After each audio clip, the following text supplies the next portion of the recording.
अस्सलामुअलैकुम जी, welcome back once again to my channel home beauty tips and tricks में। आज हम बात करेंगे फुल बॉडी वाइटनिंग के हवाले से। अगर आपकी गर्दन काली है या फिर आपके नकल काले हैं, आपके घुटने टुकने काले हैं या फिर टैनिंग हो गई है जिस्म के किसी भी हिस्से पर, आपकी स्किन डबल टोन हो गई है या फिर आपके हाथों के जो जॉइंट्स होते हैं, आमतौर पर जिस तरह का हम काम कर रहे होते हैं उस हिसाब से हमारे हाथों के जॉइंट्स जो है वो काले पड़ना शुरू हो जाते हैं। तो मसला कोई भी हो, फुल बॉडी वाइटनिंग के लिए ये रेमेडी बहुत इफ़ेक्टिव है। इसके जादुई असर अपनी आंखों से देखने से पहले आप दोस्तों से रिक्वेस्ट है कि इस रेमेडी को ज़रूर एंड तक देखिएगा, क्योंकि रेमेडी बनाना बहुत मायने नहीं रखता, उसका तरीका इस्तेमाल बहुत सही होना चाहिए। तो रेमेडी की तमाम तफसील समझने और जानने के लिए आपका मेरे साथ रहना बहुत ज़रूरी है।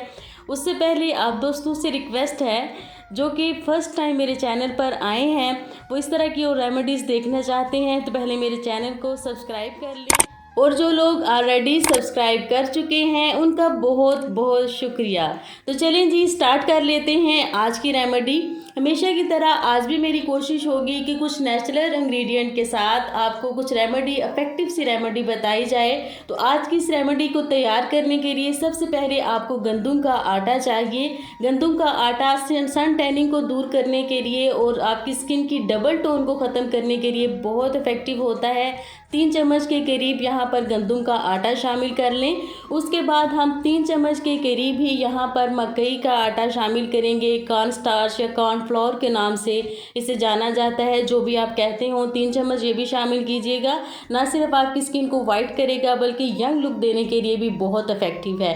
उसके बाद हम इसमें शामिल करने जा रहे हैं तकरीबन इतनी ही मकदार में, जितनी मकदार में हमने मकई का आटा और गंदम का आटा शामिल किया था, इतनी मकदार में हम यहाँ पर शामिल करेंगे चीनी। लेकिन चीनी का पिसा होना ज़रूरी है, इसे पीस के बारीक कर लीजिएगा थोड़ा सा।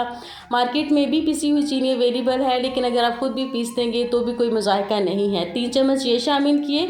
उसके बाद हम इसके अंदर शामिल करेंगे चावल का आटा। ये भी तकरीबन 2 चम्मच के करीब आपने शामिल करना है। ये भी आपकी स्किन को वाइटनिंग इफेक्ट देने के लिए और यंग लुक देने के लिए बहुत अच्छा है।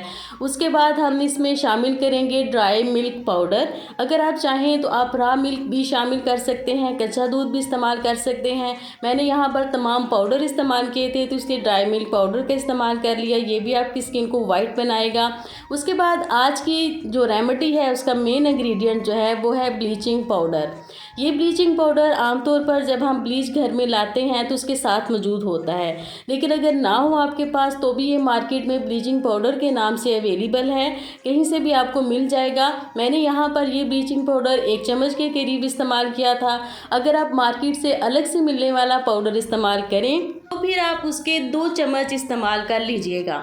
लेकिन यहाँ पर इन तमाम चीज़ों का, इन तमाम पाउडर्स का आपस में यकजा होना बहुत ज़रूरी है। कोई भी चीज़ अलग नहीं रहनी चाहिए। जब ये अच्छे से मिक्स हो जाए, मिक्स आपने बहुत देर तक इसे करना है और फिर आप इसे किसी भी एयर टाइट कंटेनर के अंदर सेव करके रख लीजिएगा।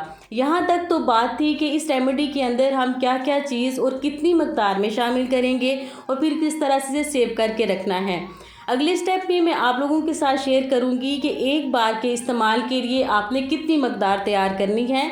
मतलब अगर आप एक दफ़ा इस्तेमाल करना चाहते हैं तो ये डिपेंड करेगा कि आप इसे सिर्फ अपनी गर्दन पे लगाना चाहते हैं, सिर्फ हाथों पे, बाजुओं पे या जिस्म के जिस भी हिस्से पर लगाना चाहते हैं, उसी हिसाब से आप मकदार लें इसकी। जैसे मैंने यहाँ पर अपनी गर्दन पे और अपने हाथों पे लगाना था, उसके साथ साथ मेरी कोहनियाँ काली थी तो उस पर लगाना था, तो उसके हिसाब से मैंने तकरीबन यहाँ पे 2.5 से 3 चम्मच जो है वो एक बॉल के अंदर शामिल किए थे। आप अपने हिसाब से इसका इस्तेमाल कर सकते हैं। उसके बाद आ जाएगा कि इसको पेस्ट बनाने के लिए हमने क्या चीज़ इस्तेमाल करनी है जो कि इसको और भी ज़्यादा इफ़ेक्टिव बना दे। तो पेस्ट बनाने के लिए और जहाँ पर हम वाइटनिंग की बात करें तो उसमें सबसे बेस्ट चीज़ जो रहती है वो होता है दही का इस्तेमाल। अगर आप चाहें तो इसको आलू के रस से भी बना सकते हैं। अगर आप चाहें तो यहाँ पर आके आप लेमन जूस का भी इस्तेमाल कर सकते हैं। इट्स अप टू यू कि कौन सी चीज़ आपकी स्किन के ऊपर ज़्यादा सूट करती है। मेरी स्किन के ऊपर लेमन जूस इतना सूट नहीं करता, लेकिन दही बहुत अच्छा सूट करता है, इसलिए मैंने दही के तकरीबन 2 चम्मच इसमें शामिल किए थे और फिर इसको अच्छा सा मिक्स करके तो इसका पेस्ट बना लिया था। दही भी आपकी स्किन को वाइट करने के लिए बहुत इफेक्टिव है। इसे डेली रूटीन में शामिल भी करें, खाने के लिए और लगाने के लिए भी। फिर आप इसका अच्छी तरह से पेस्ट बनाएंगे। इस रेमेडी के पेस्ट में ये चीज़ बहुत काउंट करेगी कि एक तो आपने मिक्सिंग इसकी बहुत जान लगा के करनी है, क्योंकि इसमें कुछ हमने नेचुरल इंग्रेडिएंट शामिल किए हैं, लेकिन ब्लीचिंग पाउडर की बात करें तो वो एक केमिकल इंग्रेडिएंट है। तो इन तमाम चीज़ों को आपस में यकजा करना बहुत इंपॉर्टेंट होगा। जब जिस सही मायनों में इस तरह की कंसिस्टेंसी में आ जाए, फिर हम इसे 1 से 2 मिनट के लिए रिलैक्स करने के लिए छोड़ देंगे। तकरीबन 2 से 3 मिनट के बाद हम अगेन इसे थोड़ा सा हिलाएंगे, थोड़ा सा मिक्स करेंगे मतलब, और देन ये रेडी है आपकी जिस्म के किसी भी हिस्से पर अप्लाई करने के लिए। चेहरे पर चाहे तो इस्तेमाल ना करें, जिन लोगों के चेहरे पर ब्लीच सूट नहीं करती वो इसका इस्तेमाल ना करें, लेकिन जो लोग ब्लीच करते हैं ऑलरेडी वो इसका इस्तेमाल चेहरे पर भी कर सकते हैं, क्योंकि इसमें मेन चीज़ जो है वो ब्लीचिंग पाउडर की है। तो अगर किसी की स्किन, चेहरे की स्किन बहुत एक्स्ट्रा सेंसिटिव है तो फिर वो इसका इस्तेमाल चेहरे पर ना कीजिएगा। लेकिन इसका इस्तेमाल अगर जिस्म के किसी भी हिस्से में आप पहली दफ़ा करने जा रहे हैं तो इसका पैच टेस्ट ज़रूर कर लीजिएगा। तमाम ज़रूरी बातें मैं साथ साथ आपको बता रही हूँ, ध्यान से सुनिएगा और फिर इसका इस्तेमाल कीजिएगा। इंशाल्लाह आपको बहुत ही इफ़ेक्टिव रिज़ल्ट इसके मिलने वाले हैं। तो देन हम इसको अप्लाई कैसे करेंगे, अप्लाई करने का तरीका बहुत इंपॉर्टेंट है। यहाँ तक मेहनत की है, तब इसका इस्तेमाल किस तरह से करना है। आप अपने जिस्म के जिस भी हिस्से पर जो कि बहुत काला पड़ गया है, डार्क हो गया है, ये टैनिंग हो गई है, वहाँ पर इसे लगाएंगे और इसको आपने स्क्रब बहुत ज़्यादा देर तक करना है। तकरीबन समझ लीजिए कोई 7 से 10 मिनट तक आपने अच्छी तरह से इसकी मसाज करते रहना है, ख़ास तौर पर उस अफेक्टिव एरिया की जिसको कि आप वाइटनिंग इफेक्ट देना चाहते हैं। अच्छे से इसे रब करते रहना है 5 से 7 और 7 से 10 मिनट तक जिस्म के किसी भी हिस्से पर, और उसके बाद आपने मज़ीद इसे बॉडी पर लगा रहने देना है तकरीबन कोई 30 मिनट, मतलब कि आधे घंटे के लिए। आधे घंटे के बाद आप देखेंगे कि ये निस्बतन जो है वो ड्राई हो चुका होगा। तो देन इसको वॉश करने की बारी आएगी, लेकिन वॉश करने से पहले भी बेहतर है कि आप इसे हल्का सा गीला कीजिएगा और हल्के हाथों से साथ इसकी दोबारा से मसाज कीजिएगा और फिर अगेन इसे 2 मिनट के लिए छोड़ दीजिएगा। इस तरह से तकरीबन 30 से 35 मिनट हो जाएंगे इसे आपकी स्किन पर लगे हुए। तो फिर आपने इसे सादा पानी से धोना है।